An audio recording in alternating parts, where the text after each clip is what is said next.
क्रांती दिवस आणि पुणे जिल्हा हा क्रांतीवीरांचे जन्मस्थान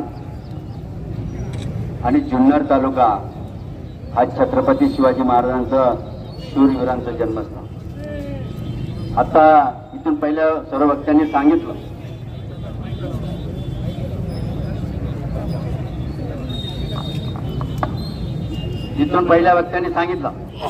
की इथून मागे आता मी भाऊनी सांगितलं की ही रेल्वे मंजूर झाली, लोकांना पैसे आले, त्यावेळेस जयमार्गीचा प्रॉब्लेम नव्हता, मग आता कसा काय आला?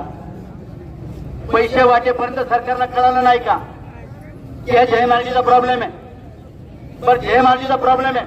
आपले खासदार सन्मान्य कोल्हे साहेबांनी संसदेमध्ये विषय मांडलाय, अनेक देशांची उदाहरणं दिली आहेत की जयमार्गीमुळे रेल्वे लाईनला कुठलाही प्रॉब्लेम क्रिएट होत नाही. मग हे सरकार असं नक्की करतंय काय?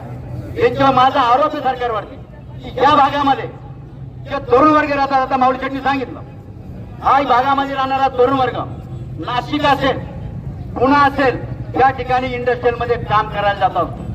तो जर तरुण वर्ग इथून जर गेला, इथं राहिला, तर तो कमी खर्चामध्ये तो सर्व्हिस करेल.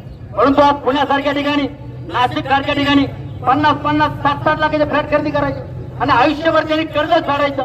मग त्याची सुधारणा झाली नाही पाहिजे. हा तरुण खरंच सक्षम बनला नाही पाहिजे. माझ्या शेतकऱ्याचा माल, इथं आजूबाजूला सर्व शेतकरी आहेत, इथं हा सर्व सुजलम सुफलम एरिया आहे. हा शेतकऱ्याचा माल कमी खर्चामध्ये, कमी वेळामध्ये नाशिक मार्केटला गेला पाहिजे, पुन्हा मार्केटला गेला पाहिजे, पण तो सुद्धा गेला नाही पाहिजे, कारण शेतकरी सक्षम झाला नाही पाहिजे. या पाठीमागचे याचे हे उद्दिष्ट आहे. पण मला खरंच सांगायचंय, इथं सर्व तरुणांना मला खास करून सांगायचं की ह्या सरकारने जे मागे 2 घटना घडलेल्या आहेत, मनोजदादा जरांगे पाटील यांच्या माध्यमातून जर तरुण एकत्र आला आणि जे न होणारं काम मनोजदादांनी करून दाखवलं. त्याचप्रमाणे दिल्ली सारख्या ठिकाणी जिल्हे अभिजात भाऊंनी सर्व तरुण वर्ग एकत्र आला आणि न देणाऱ्या मंत्र्याचा राजीनामा घ्यावा लागला. तेव्हा ही तरुणांची ताकद आहे. ते माझ्या तरुणांना सर्वांना आव्हान आहे, अरे आज आपण हक्कासाठी रोडवर बसलोय, आज आपण हक्कासाठी रोडवर बसलोय, परंतु आपल्याला उद्या पोट भरण्यासाठी रोडवरची टोकरी घेऊन यायची पाळी येईल. तेव्हा आपल्याला जाग झालं पाहिजे आणि सर्व तरुणांनी रोडवरती उतरलं पाहिजे. मी सांगतो सर्वांना की आपण कुठली आंदोलन करताना हे संविधानाचा आदर करून आंदोलन करायचं. संविधानाच्या आदरणाने आंदोलन जर केली तर नक्कीच सक्सेस झाल्याशिवाय राहत नाही. मला माहिती की हा आपला देश 60-70% तरुणांचा देश आहे आणि हा सरकारला नकोय.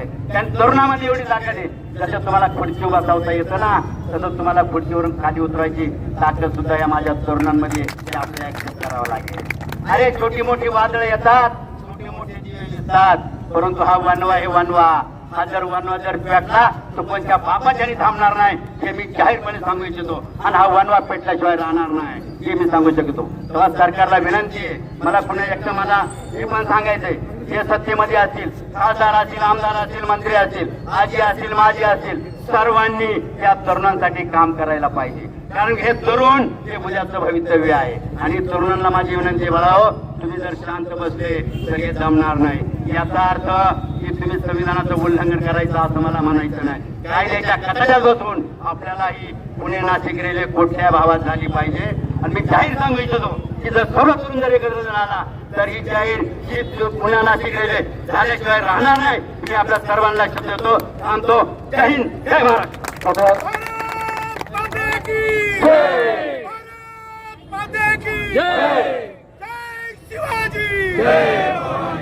या ठिकाणी